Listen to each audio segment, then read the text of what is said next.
Andreas, selamat siang. Perkenalkan nama saya Ansaristo dari kelas 12 IPS nomor 11. Jadi pada video kali ini saya akan menjawab pertanyaan Pak Andreas seputar materi UPRA sosiologi. Pertanyaannya itu membuat video mengenai iptek yang berperubahan sosial di masa pandemi. Untuk mengenai iptek yang berperubahan sosial di masa pandemi ini sungguh pasti akan ada perubahannya. Yang jelas itu yang saya alami pada saat ini tuh sebagai seorang pelajar.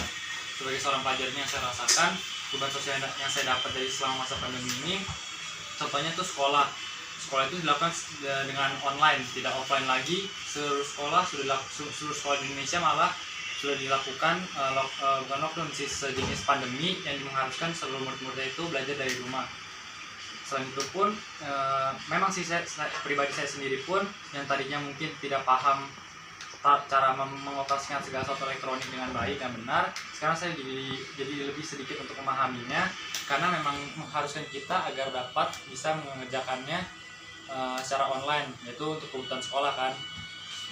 Yang saya lihat juga contohnya saja seperti Google Classroom, yang dimana para guru-guru membuat per mata pelajaran Google Classroom per mata pelajaran, jadi semua para murid nanti akan join ke grup-grup kelas tersebut yang sudah ditata-tata, seperti mata pelajaran sosiologi, bahasa Indonesia, dan lain-lain sebagainya. Nanti akan semua para murid itu akan join di setiap pelajaran masing-masing, dan nanti para guru-guru pun akan mensiarkannya secara online juga, itu entah tugas atau bisa pun berupa link ataupun materi atau hal lain sebagainya. Selain itu pun guru-guru pun menerangkan berbagai materi itu dengan sangat baik melewati Zoom online itu. Akan tapi yang mungkin menjadi kendala pada saat melakukan pembelajaran jarak jauh atau PJJ ini pun sepertinya kendalanya itu dalam hal sinyal mungkin, karena tidak semua orang kan sinyalnya sama rata, sinyalnya sama-sama kencang, apalagi di Indonesia ini kan berbagai tempat-tempat utama sinyalnya kan berbeda-beda. Setelah itu pun mungkin ada beberapa orang yang memiliki wifi, ada beberapa orang pun yang tidak memiliki wifi, jadi dia mengharuskan dia itu yang tidak memiliki wifi menggunakannya pakai data seluler. Lalu selain itu orang-orang pun yang memiliki wifi pun terkadang juga memiliki kendala. Mungkin kendalanya itu mungkin pada saat lagi pembelajaran jarak jauh, entah itu bisa mati lampu atau tidak, tiba-tiba mati lampu, jadi mengharuskan dia itu untuk stop melakukan pembelajaran jarak jauh dikarenakan kendala mati lampu tersebut. Nah, setelah itu pun memang si pemerintah sekarang sudah memberikan kuota gratis untuk para pelajar mahasiswa dan murid-murid sebagainya, dari mulai tingkat SD, SMP, dan SMA hingga kuliah. Seperti halnya saya itu mendapatkan kuota dari pemerintah itu sekitar 30-40 giga, itu untuk sekitar 70 hari atau berapa gitu kan. Itu untuk melakukan sebagai Zoom, dipergunakan sebagai Zoom, dan untuk pembelajaran jarak jauh lainnya. Dan dampak perubahan sosial yang saya alami dari dalam perkembangan iptek ini, mulai banyak orang itu membuat sekreatif mungkin di masa pandemi ini, membuat masker yang sekarang tuh masker ini pun menjadi trennya itu menjadi gaya hidup manusia sekarang ini, karena mungkin para pendiri iptek sudah menemukan cara lain untuk melancarkan bisnisnya agar tidak terputus dikarenakan pandemi corona saat ini.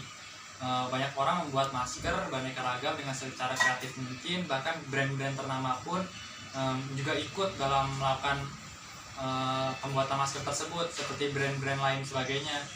Dan jadi masker ini pun sudah bukan lagi hal yang biasa sih menurut saya. Jadi masker ini tuh sudah menjadi gaya hidup manusia saat ini akibat perkembangan teknologi.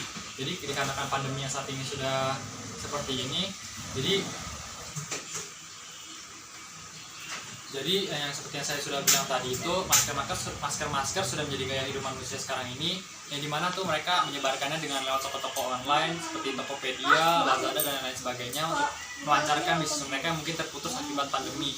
Lalu dampak selanjutnya itu yang mungkin dampak negatifnya ya, dampak negatif yang saya rasakan itu mungkin terjadinya pemberhentian kerja secara paksa atau PHK ini dilakukan oleh perusahaan-perusahaan ternama, dikarenakan mungkin akibat pandemi seperti ini mereka kekurangan penghasilan, dikarenakan mungkin bisnis mereka terputus, bisnis yang tidak seharusnya yang bisa dilaksanakan di luar selanjutnya itu terputus, akibatnya mereka tidak bisa melanjutkan perusahaan yang ini.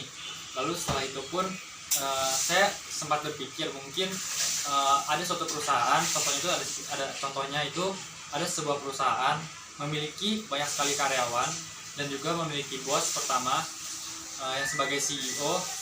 Dan yang saya pikirkan itu contohnya ini mungkin para pekerja ini saking besarnya perusahaan untuk membayar pajak pun semakin besar. Nah, jadi itu akan membuat para pekerja-pekerja ini diberhentikan secara paksa. Lalu akan membuat para pegawai-pegawai yang dipecat tersebut kehilangan pekerjaan, dan perusahaan tersebut tuh dapat juga bisa jadi mengalami kebangkrutan. Jika perusahaan itu mengalami kebangkrutan, maka suatu perusahaan itu yang didirikan di Indonesia ini tidak sanggup untuk mendapatkan uang dan juga tidak sanggup untuk membayar pajak. Nah, itu merupakan dampak negatif dan positif yang sudah saya jelaskan dari tadi. Sekian dari Hansel Listo, terima kasih.